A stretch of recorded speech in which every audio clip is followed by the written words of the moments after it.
नदी किनारे एक गांव था। एक नाविक नाव से गांव वालों को पार ले जाता और वहां से वापस लाता था।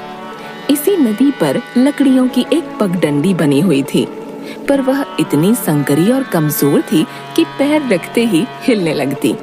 इस पर संतुलन बनाए रखना बहुत कठिन था, इसलिए कोई भी व्यक्ति उस पगडंडी का इस्तेमाल नहीं करता था। गांव का सेठ और नौकर किसी काम से नाव में बैठकर नदी के इस पार गए। कुछ घंटों बाद गांव वापस जाने के लिए वे बिना पूछे नाव में बैठ गए। ए नाविक, जल्दी चल, देर हो रही है। अरे तुम्हें दिखाई नहीं देता?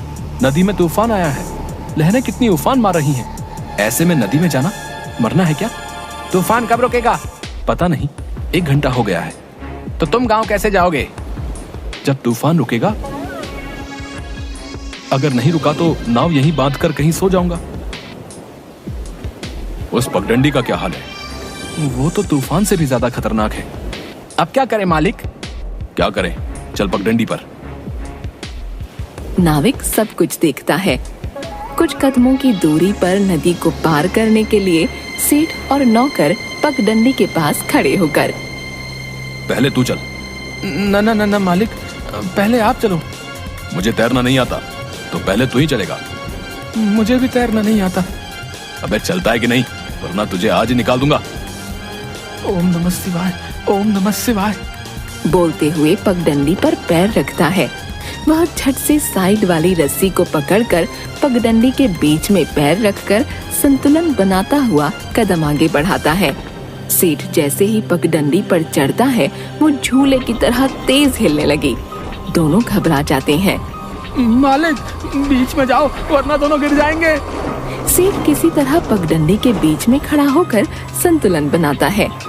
दोनों धीरे धीरे एक एक कदम बढ़ाते हुए नदी के बीच में पहुंचे तो सामने गांव की ओर से एक मजदूर आता दिखाई दिया।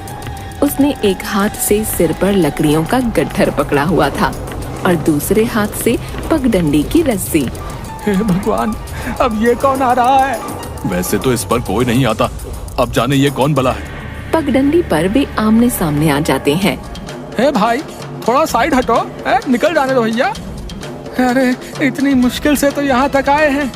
ये पगडंडी इतनी सकरी है, जगह दिख रही है। सेठ जी, आप और ये थोड़ा टेढ़ा हो जाओ तो मैं निकल जाऊंगा।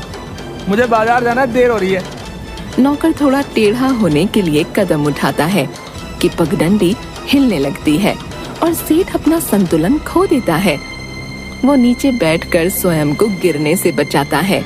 ओ भाई, तुम हमें निकलने दो। मजदूर मुश्किल से दाईं ओर थोड़ा तिरछा खड़ा हो जाता है। तुम लोग निकल जाओ भैया। परंतु न नौकर न ही सेठ बाईं ओर संतुलन बना पाते हैं। तुम वापस जाओ, पहले हमें उस पार जाने दो, उसके बाद आना। भैया, मुझे मेरी ये लकड़ियाँ कैसे भी उस पार ले जानी है, वरना मेरी मजदूरी मारी जाएगी भैया। हाँ, नदी के तूफान और तुम्हारे चक्कर में पहले ही देर हो रही भैया। देखो, बहस मत करो। अरे मेरी भी तो मजबूरी है, तो जान जोखिम में डालकर यहाँ से जा रहा हूँ। मालिक क्या करे? तुम लोग आगे नहीं चल पा रहे तो मेरे पीछे क्या आंखें लगी हैं जो मैं बोझ उठाकर वापस चला जाऊं? है अब हम ना आगे जा सकते हैं ना पीछे। सेठ समझ गया कि ये ऐसे नहीं जाएगा। अच्छा, ऐसा करो, तुम उल्टे कदम चलो। मैं नदी पार करके तुम्हें तुम्हारी मजदूरी जितने रुपए दे दूंगा। इससे न तुम्हें कोई हर्जा होगा और न हमें। लकड़हारे को बात जंच जाती है और वह एक एक करके कदम दर कदम पीछे चलता है। दूसरी ओर सेठ और नौकर आगे कदम बढ़ाते हुए नदी पार कर गांव की ओर आ जाते हैं। सेठ जी, रुपए दे दो। रुपए? कौन से रुपए? आप ही ने तो कहा था कि अगर मैं पीछे हटा तो। अरे चल चल, रुपए का पेड़ पर लगते हैं। सेठ, ये गलत है। सही गलत मुझे मत सिखा, नहीं मेरा समय बर्बाद कर। जाकर अपना काम कर। ठीक है, तो मैं पंचायत करूंगा। हाँ तो कर ले पंचायत, किसने रोका है देख लूंगा। कहकर सेठ और नौकर वहाँ से चले जाते हैं। रास्ते में नौकर सेठ से पंचायत के बारे में कहता है। मालिक, अगर इसने सच में पंचायत बुला ली तो? बुलाने दे, मैं सेठ हूँ, वो भी अमीर। कौन मेरे खिलाफ फैसला देगा? थोड़ी देर में सेठ और उसके नौकर को पंचायत से बुलावा आता है। पंचों के साथ गांव वाले भी थे। ये भी आ गया। लगता है नदी का तूफान थम गया। हाँ भाई, सेठ, ये मजदूर कह रहा है कि तुमने इसे नदी की पगडंडी से उल्टे पांव वापस जाने के लिए रुपए देने का वादा किया था, पर दिए नहीं है। क्या ये बात सही है? नहीं, ये झूठ बोल रहा है। मैं भला ऐसा वादा क्यों करने लगा? तुम बोलो, सच क्या है? मैं क्या बोलूं, मुझे थोड़ा कम सुनाई देता है, तो मैंने किसी बात पर ध्यान नहीं दिया। सेठ झूठ बोल रहा है, ये अपनी बात से मुकर गया है। क्या तुम अपनी बात सच साबित कर सकते हो? हाँ, ये नाविक भी वही था, इससे पूछ लो। सरपंच जी, मैं वही था। आज नदी में तूफान आने के कारण दूसरी ओर रुका हुआ था। मैंने मजदूर को पगडंडी से वापस लौटते हुए और सेठ को चिल्लाते हुए देखा था। ये नाविक इसके साथ मिला हुआ है। इन दोनों ने मिलकर मेरे खिलाफ पंचायत बुलाई है। मजदूर कुछ क्षण चुप रहता है। तुम्हें कुछ और कहना है? आज पगडंडी पर कौन कौन गया है? उसके आसपास भी कोई नहीं जाता। आज भी केवल तुम ही लोग गए हो। पंचो, आप मेरे साथ चलो, मैं अपनी बात साबित करके दिखाता हूँ। मजदूर सभी को नदी किनारे ले जाता है। वहाँ पगडंडी से थोड़ी दूरी पर वे रुक जाते हैं। पंचो, आप मेरी, सेठ और उसके नौकर की चप्पलें लेकर पगडंडी के किनारे रेत पर बने पैरों के निशान को नापिए। एक आदमी तीनों की चप्पलें लेकर निशानों पर रखता है। ये तुम तीनों के पैरों के निशान हैं। अब आप दूसरी ओर चलिए। पंचो, ये ऐसे ही समय बर्बाद कर रहा है। इसे अपनी बात रखने दो। सब नाव में बैठकर दूसरी ओर जाते हैं।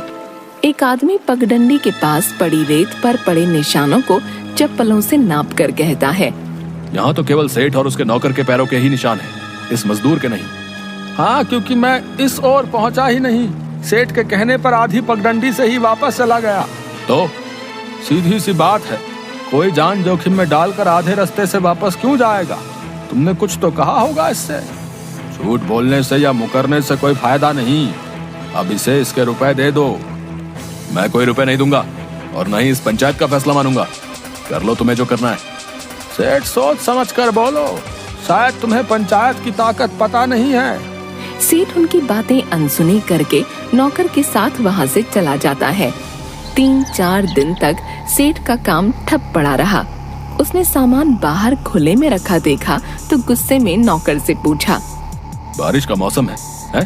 अब तक सामान गोदाम में क्यों नहीं रखवाया? मजदूर नहीं आए। नहीं आएगा क्या मतलब? पैसे नहीं लेते? अगर बारिश आई और सामान खराब हो गया तो? मालिक, मैं क्या करूं? कोई मजदूर काम करने को तैयार नहीं।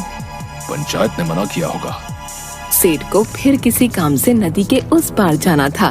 वह जैसे ही नाविक के पास गया, उसने मुंह फेर लिया। क्या हुआ? 2 गुना किराया दूंगा, चल। ना, पंचायत का हुक्म है। अच्छा, तो ये सब पंचायत का किया धरा है। पीछे से मजदूर सिर पर एक गट्ठर लिए आता है और चुपचाप नाव में बैठकर चला जाता है। सेठ दोनों को जाते देखता रह जाता है। सेठ यहाँ वहाँ देखता है और पगडंडी की ओर बढ़ जाता है। वह पगडंडी पर कदम रखता है तो वह जोर जोर से हिलने लगती है। साइड की रस्सी पकड़कर मुश्किल से संतुलन बनाकर वह आगे बढ़ता है। अचानक पगडंडी बीच में से टूट गई और सेठ नदी में गिर गया। डूबते हुए सेठ को देखकर मजदूर लकड़ियां छोड़कर नाव में से कूद गया और तैरते हुए सेठ के पास जाकर उसे संभाला। पीछे से नाविक भी नाव लेकर आ गया। दोनों ने सेठ को नाव में बिठाकर किनारे पहुंचाया। इसके बाद सेठ ने पंचायत में सबसे माफी मांगी। पंचो, मुझे माफ कर दो। मैं पंचायत की ताकत समझ गया हूँ। सेठ, तुम धन के लालच में अंधे हो चले थे। जिसके साथ तुमने छल किया, आज उसी ने तुम्हारी जान बचाई। भाई, मुझे माफ कर दो। मुझे अपनी गलती का एहसास हो गया है।